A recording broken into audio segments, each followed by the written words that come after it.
सुंदरवन नाम का एक बहुत ही सुंदर जंगल था। उस जंगल में सभी पंछी मिलजुल कर रहते थे।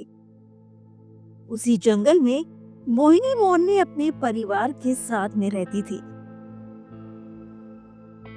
एक दिन मोहिनी अपने बच्चों से बात कर रही होती है।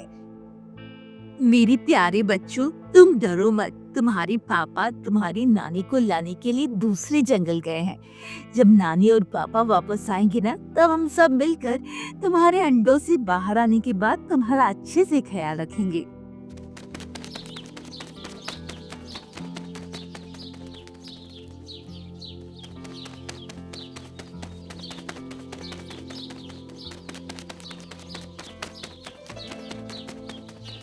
मोहिनी अपने अंडों से बातें कर ही रही थी, तभी उसका पति रामू मोर अनाज लेकर घर वापस आ जाता है। अजी, ये क्या, आप इतनी जल्दी जल्दी वापस कैसे आ गए? पर उसे उसकी माँ दिखाई नहीं देती। तभी वो पूछती है, आप तो माँ को लेने उनके जंगल गए थे ना, और मम्मी कहाँ पर है? वो कहीं दिखाई नहीं दे रही। अरे अरे, रुको रुको, जरा मुझे सांस तो लेने दो। मुझे बोलने का मौका तो दो। दरअसल मैं तुम्हारी मम्मी के यहाँ गया ही नहीं। आप माँ के घर पर क्यों नहीं गए? मैं जब घर से निकला था ना, तब रास्ते में मुझे कालू कौवा मिल गया था। रामू मोर को रोकते हुए कालू कौवा बोलता है, अरे रामू भैया, इतनी जल्दी जल्दी सुबह सुबह घर पर मेरी बहन और छोटे छोटे प्यारे 5 अंडों को अकेला छोड़कर आप कहाँ जा रहे हो? मैं मोहिनी की मम्मी को लाने के लिए उनके जंगल की तरफ जा रहा था। वो क्या है ना, जब बच्चे अंडों से बाहर आ जाएंगे, तब उनकी देखभाल करने के लिए मोहिनी को उसकी माँ की जरूरत पड़ेगी। ये सुनते ही कालू कौवा बोलता है, अच्छा तो ऐसी बात है, लेकिन अब आपको वहाँ पर जाने की कोई जरूरत ही नहीं है। यही कि मैं उसे जंगल में अपने रिश्तेदार से मिलने जा रहा हूँ, तो रास्ते में जाते जाते माँ जी के घर जाकर उन्हें बता दूंगा। आप अभी घर वापस चले जाओ। मोहिनी और अंडू को अकेले छोड़ना खतरों से खाली नहीं है। तुम्हारा बहुत बहुत शुक्रिया कालू। घर जाकर माँ जी से कहना कि जितनी जल्दी हो सके उतनी जल्दी वो यहाँ हमारे घर आ जाए। ठीक है, मैं बोल दूंगा, आप चिंता ना करें। इतना बोलकर रामू अपने घर की ओर चला जाता है।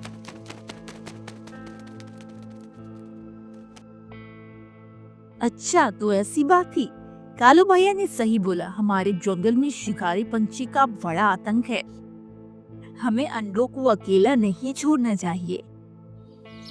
ऐसे ही 2-3 दिन गुजर जाते हैं, लेकिन मोहिनी की माँ अभी तक नहीं आई थी। एक दिन कालू कौवा अनाज लेने के लिए अपने घर से बाहर जा रहा था। तभी मोहिनी ने उसे देखा और उसको आवाज लगाई, अरे कालू भैया, इधर तो आना जरा। फिर कालू मोहिनी की ओर चला जाता है। अरे कालू भैया, माँ तो अभी तक नहीं आई। आपने उनसे जाकर बोल लिया था ना कि हमने बुलाया है।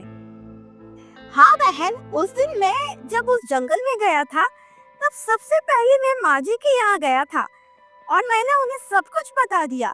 लेकिन क्या अभी तक वो यहाँ नहीं आई? हाँ भैया, माँ अभी तक नहीं आई, इसीलिए तो मैंने तुम्हें आवाज लगाई थी। लेकिन ऐसा कैसे हो सकता है? अब तक तो उन्हें आ जाना चाहिए था। कालू कौवा सोच में पड़ जाता है। अरे हाँ, अब मुझे याद आ गया। दरअसल मैं जब माँ जी के घर से निकलकर मैं मेरे रिश्तेदार के यहाँ गया था, तब रात के समय रेडियो पर मैंने सुना था उनके जंगल की तरफ एक बहुत बड़ा तूफान आ रहा है और साथ ही साथ तेज बारिश भी होने वाली है। दूसरे दिन सुबह होते ही मैं वापस हमारे जंगल की तरफ निकल पड़ा। लगता है तूफान आने की वजह से माँ जी वहीं पर रुक गई होगी। मोहिनी अपनी माँ की चिंता करने लगती है और कहती है, अरे बाप रे, तो ऐसी बात है। अच्छा होगा अगर माँ वहाँ पर रुक गई। उनके आने तक मुझे अपने अंडों के पास ही रहना होगा।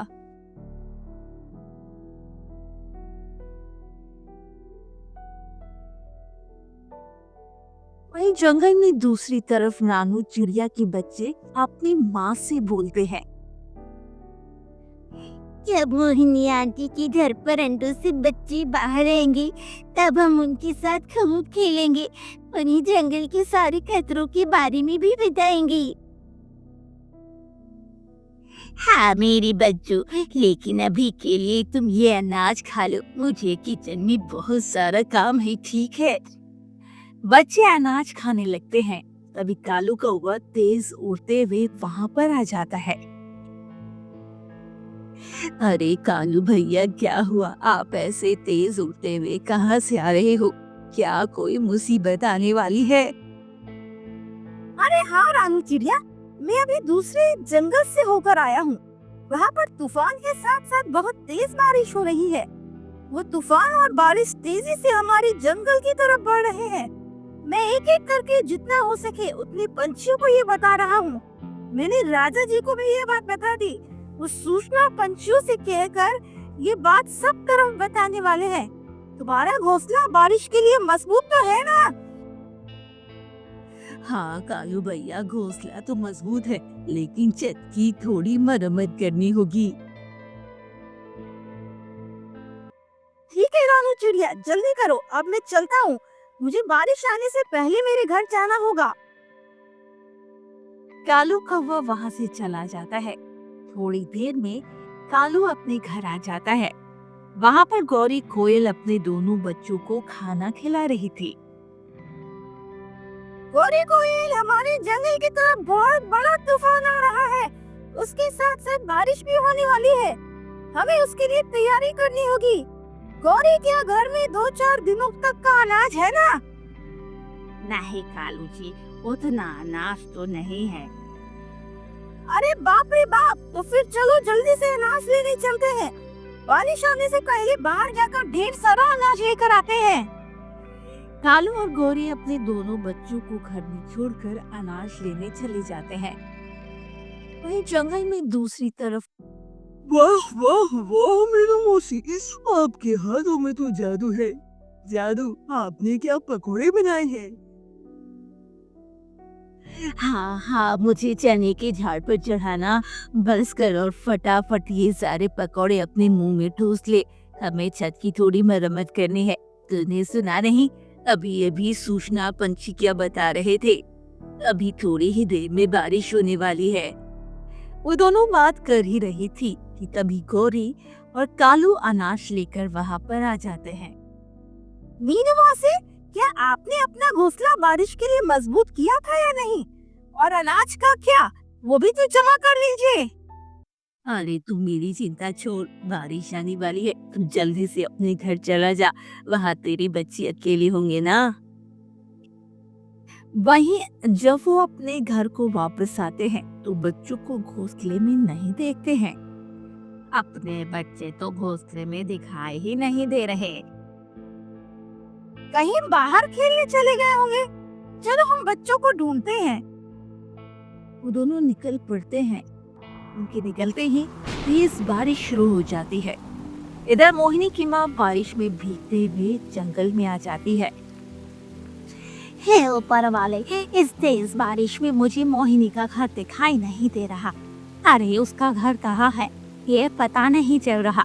मुझे कहीं पर रुकना होगा। मोहिनी की माँ मीनू मौसी के घोंसले के पास आकर रुक जाती है और मीनू मौसी का दरवाजा खटखटाती है। फिर मीनू मौसी दरवाजा खोलती है। अरे ये तो मोहिनी की मम्मी है, लेकिन इतनी तेज बारिश में यहाँ पर क्या कर रही है? अरे माँ जी अंदर आइए, बाहर बहुत तेज बारिश है। दोनों घर में आ जाती है। अरे माँ जी, इतनी तेज बारिश में आप यहाँ पर कैसे? अच्छा हुआ मीनू, मुझे तो मिल गई। दरअसल बात ऐसी है, मोहिनी की मम्मी मीनू मौसी को सारी बात बता देती है। मुझे इस तेज बारिश में मोहिनी के घर का रास्ता नहीं दिख रहा, इसीलिए मैं यहाँ पर रुक गई थी। अच्छा तो ऐसी बात है, आप चिंता मत करो, मेरे पास एक बड़ा सा छाता है, मैं आपको मोहिनी के यहाँ पर लेकर चलती हूँ। लेकिन उससे पहले आप गर्मा गर्म पकौड़े खा लो, आप हमारे घर में मेहमान बनकर आए हो। फिर मीनू मौसी माँ जी के लिए गर्मा गर्म पकौड़े की प्लेट लगा देती है। मीनू तो बहुत अच्छी है और इतनी ही अच्छी स्वादिष्ट पकौड़ी भी बनाती है। अरे माँ जी, कोई बात नहीं, ये तो मेरा फर्ज है। थोड़ी ही देर में मीनू मौसी और मयूरी माँ तेज बारिश में छाता लेकर मोहिनी के घर की तरफ निकल पड़ती है। इधर रानू चिड़िया का घोंसला बारिश और तूफान को झेल नहीं पाता और हवा में उड़ जाता है। घोंसला उड़ जाने से पहले रानू बच्चे बाहर आ गए थे। मोहिनी का घोंसला उनके घर के पास ही था। वो मोहिनी के घोंसले में आ जाते हैं। वहाँ पर गौरी और कालू के 2 बच्चे पहले से ही आ गए थे। अरे ये गौरी के बच्चे कैसे आए यहाँ? ये दोनों खेलने के लिए बाहर आ गए थे, लेकिन तेज बारिश की वजह से ये अपने घर नहीं जा पाए। तभी रास्ते में इन्हें मेरा घर दिखाई दिया, इसीलिए वो यहाँ आ गए। लेकिन कालू भैया और गौरी इन्हें ढूंढ रहे होंगे। तभी मोहिनी मोरनी को कालू और गौरी की आवाज सुनाई देती है। जक्कू, बच्चों, तुम दोनों कहाँ हो? मोहिनी मोरनी बाहर आकर कालू को आवाज लगाती है। अरे कालू भैया, इधर तो आना जरा। गौरी और कालू रानू के घोंसले में आ जाते हैं। बच्चों को देखकर उनकी जान भी जान आ जाती है। पापा, हमें माफ कर दो। आपसे हम आपकी सारी बातों को मानेंगे। आप जो बोलोगे हम वही करेंगे।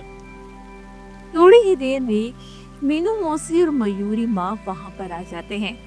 मोहिनी अपनी माँ को देखकर बहुत खुश हो जाती है और सभी आपस में बहुत हंसी मजाक करते हैं।